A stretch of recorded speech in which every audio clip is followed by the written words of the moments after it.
Python proqramlaşdırma dilində verilmiş belə bir sualın nəticəsini tapaq. S dəyişəninə abituriyent sözü mənimsədilib. R boş bir sətirdir. For i-in S edəndə i dəyişəni üçün birinci A gəlir.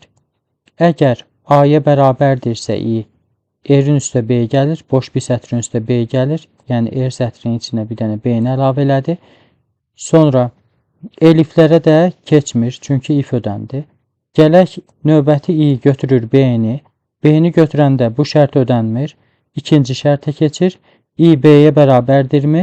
İkinci, yəni elifi əks halda əgər yoxlayır. B-yə bərabər olduğu üçün R-in üstünə C-ni gəlir. Yəni R bu idi, sətir kimi. Bağlanışın ən sonunda yazacağım. Nəyi gəlir? C-nə üzərinə gəlir. Sonra i hərfinə gəlirik.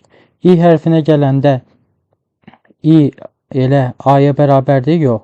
I də i-yə bərabərdir. B-yə bərabərdir? Yox.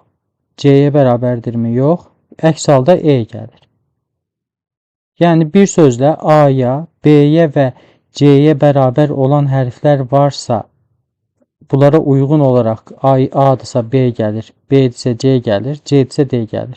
Əks halda hamısında Y gələsidir. Burada baxırıq ki, A və B var, D yoxdur.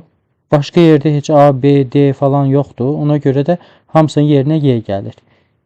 Növbəti 1, 2, 3, 4, 5, 6, 7, 8. 8 dənə də Y bunun davamında yazılasıdır. 1, 2, 3, 4, 5, 6, 7, 8 dənə də davamında yazılır. Biri də burada idi. 9 dənə Y olur. Əvvəlində də BC. BC 9 dənə Y. Cavab da B variantı olar. Bu proqramda da göstərim. Çalışdıram proqramı.